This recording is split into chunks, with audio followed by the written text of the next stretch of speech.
Nicola Roverde, autorevole membro del direttivo nazionale AIOM e primario al Sacco di Milano, uno dei grandi esperti di carcinoma mammario, oggi ha relazionato sul pazienti ER2 positivi e metastatico. Quali sono le novità, Nicola? Allora, partiamo dall'idea che il tumore mammario ER2 positivo è un tumore particolarmente aggressivo, che grazie ai nuovi trattamenti ha completamente cambiato la sua storia naturale, per cui noi abbiamo pazienti che hanno migliorato nettamente la loro prognosi grazie soprattutto ai trattamenti anti-ER2. Parli proprio di malattia ER2 positiva, cioè che esprime questo recettore, che è un recettore del fattore di crescita epidermico. Cosa accade?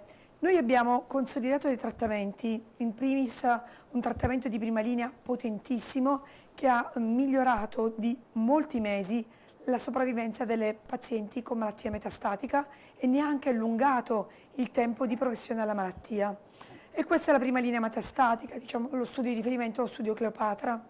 E questo è consolidato oggi, ma ciò che, come dire, sta arrivando sono gli studi col trastuzumab deruxtecan in prima linea metastatica e già ci sono delle avvisaglie legate in particolare ad uno studio che è lo studio Destiny Breast 07, che è uno studio di fase 1, P2, quindi uno studio che ancora ha bisogno di conferme, ma sta per non arrivare i dati dello studio di fase 3 Destiny Breast 09 e la forte sensazione è che il trastuzumab deruxtecan conquisterà la prima linea metastatica.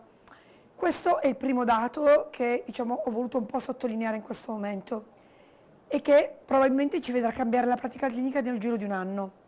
Un altro studio che cambia la pratica clinica già da adesso è lo studio Destiny Breast 12, che ha valutato il trastuzumab deruxtecan nelle pazienti con tumore mammario metastatico ER2 positivo con metastasi cerebrali.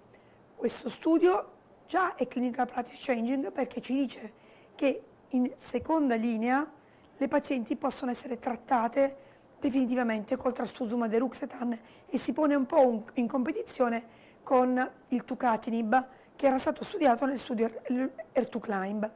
Ora, questa innovazione è molto importante perché non solo allunga il tempo alla progressione di malattia, ma probabilmente migliora anche la sopravvivenza delle pazienti. Questi non sono risultati da poco, ma ci tengo a precisare che proprio lo studio Destiny Breast 03 che ci ha consacrato, diciamo così, l'utilizzo di trastuzumab deruxtecan in seconda linea ha un vantaggio pazzesco in termini di progression free survival, cioè passiamo da 6 mesi del braccio di controllo del TDM1 versus 28 mesi del braccio sperimentale.